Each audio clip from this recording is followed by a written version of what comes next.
আমরা জামাতে ইসলামী এবং তাদের যে সমমনা 8 দল রয়েছে তাদের সাথে আমরা কথা বলেছি এবং তাদের যে নির্বাচনী সমঝোতা জাতীয় নাগরিক পার্টি এনসিপি সেই নির্বাচনী সমঝোতায় সম্মত হয়েছে।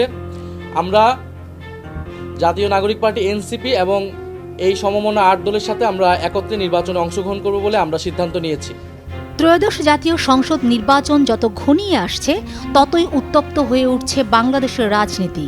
সেই উত্তাপের কেন্দ্রবিন্দুতে এখন নতুন এক রাজনৈতিক সমীকরণ, জামায়াতে ইসলামী ও এনসিপি নির্বাচনী জোট। এই জোট কি ইসলামী রাজনীতিকে আরও শক্তিশালী করবে নাকি এনসিপির জন্য ডেকে আনবে রাজনৈতিক অস্তিত্ব সংকট? এই প্রশ্নই এখন ঘুরপাক খাচ্ছে রাজনৈতিক অঙ্গনে।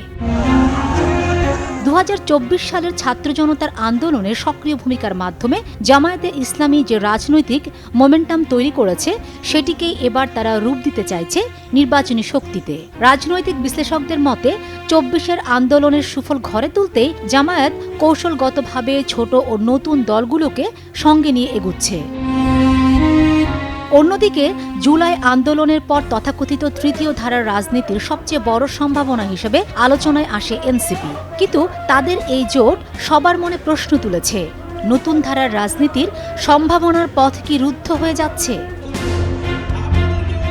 রাজনৈতিক বিশ্লেষকরা বলছেন, এনসিপি যে নতুন রাজনৈতিক বন্দোবস্তের কথা বলছিল, জামায়াতের সঙ্গে জোটে গিয়ে তারা নিজেরাই সেই সম্ভাবনার ইতি টানল। 71 ও 24 এই দুই প্রশ্নে যে নৈতিক অবস্থান তারা নিয়েছিল, এই জোটে গিয়ে সেটাই প্রশ্নবিদ্ধ হয়ে গেল।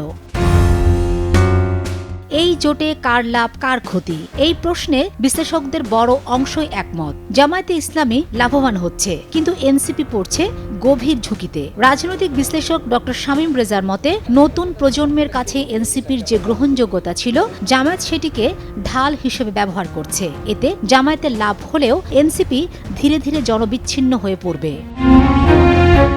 এই জোট ঘিরে এনসিপির ভেতরে শুরু হয়েছে ভাঙন। দলটির পরিচিত মুখ তাসনিম জারা, তাসনুবা জাবিন সহ একাধিক নেতা ইতোমধ্যে এনসিপি থেকে পদত্যাগ করেছেন। পদত্যাগকারীদের বক্তব্যে উঠে এসেছে একই অভিযোগ, দলের আদর্শিক অবস্থান থেকে সরে আসা এবং জামায়াতের ছায়ায় বিলীন হয়ে যাওয়ার আশঙ্কা।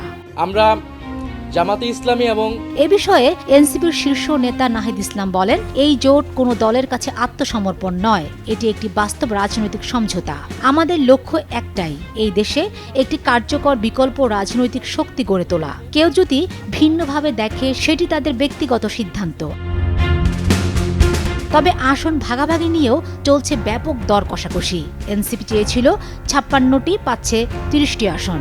এবি পার্টি 12টি চেয়েছিল, সমঝোতা হয়েছে মাত্র 3টিতে। এদিকে 8 দলীয় জোটের সবচেয়ে বেশি দর কষাকষি করছে ইসলামী আন্দোলন বাংলাদেশ। 35টি আসনের প্রস্তাব মানতে নারাজ দলটি, চাইছে 120 আসন, যা এই জোটের ভেতরের টানাপোড়েনকে স্পষ্ট করে। জামায়াতে যে প্রায় 110টি আসন ছাড়ছে, তার বড় অংশ যাচ্ছে বিভিন্ন ইসলামী ও ডানপন্থী ছোট দলে। এতে করে নির্বাচনী মাঠে জামায়াত নিজেরা সরাসরি না নড়লেও নিয়ন্ত্রণ ধরে রাখছে, বলছেন বিশ্লেষকরা। সব মিলিয়ে প্রশ্ন একটাই, এই জোট কি সত্যি নতুন রাজনীতির পথ দেখাবে নাকি এনসিপির জন্য হয়ে উঠবে আত্মপরিচয় হারানোর চূড়ান্ত অধ্যায়? ভোটের ময়দানে দেবে সেই উত্তর। তবে আপাতত এটুকু নিশ্চিত, জামায়াত এনসিপি জোটে পাল্লা ভারী জামায়াতের দিকেই, আর সবচেয়ে বড় ঝুঁকিতে রয়েছে এনসিপি। ফাতেমা শিলু, সময় সংবাদ।